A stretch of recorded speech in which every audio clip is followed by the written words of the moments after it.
Global IT map లో ఆంధ్రప్రదేశ్ ను ప్రత్యేక స్థానంలో నిలపాలన్న లక్ష్యం దిశగా మరో అడుగు వేసింది కూటమి ప్రభుత్వం. విశాఖపట్నంను ఆర్టిఫిషియల్ ఇంటెలిజెన్స్ రాజధానిగా మార్చడమే లక్ష్యంగా చేపట్టిన ఏఐ డేటా సెంటర్ ప్రాజెక్టును మరింత విస్తరించింది. గతంలో అనుకున్న 480 ఎకరాలను కాస్త ఇప్పుడు ఏకంగా 601.4 ఎకరాలకు పెంచుతూ ప్రభుత్వం ఉత్తర్వులు జారీ చేసింది.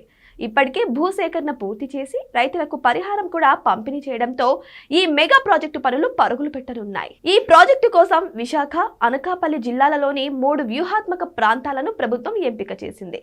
తర్లువాడలో అత్యధికంగా 266.6 ఎకరాలు, అడవివరం, ముడసర్లవ పరిధిలో 160 ఎకరాలు, రాంబిల్లి ప్రాంతంలో 174.8 ఎకరాలు కేటాయించారు.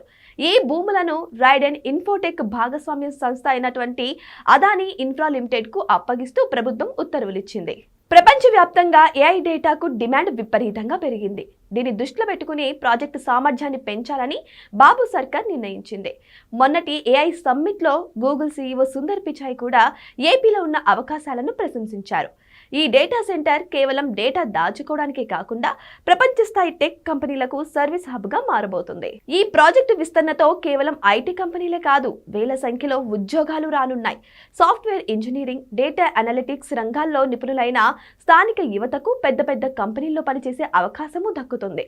ఉత్తరాంధ్రలో పారిశ్రామిక విప్లవంతో పాటు సాంకేతిక విప్లవం కూడా తీసుకురావాలన్న ప్రభుత్వ సంకల్పం ఈ ప్రాజెక్టుతో నెరవేరబోతుందని టెక్ నిపుణులు ఆశాభావం వ్యక్తం చేస్తున్నారు.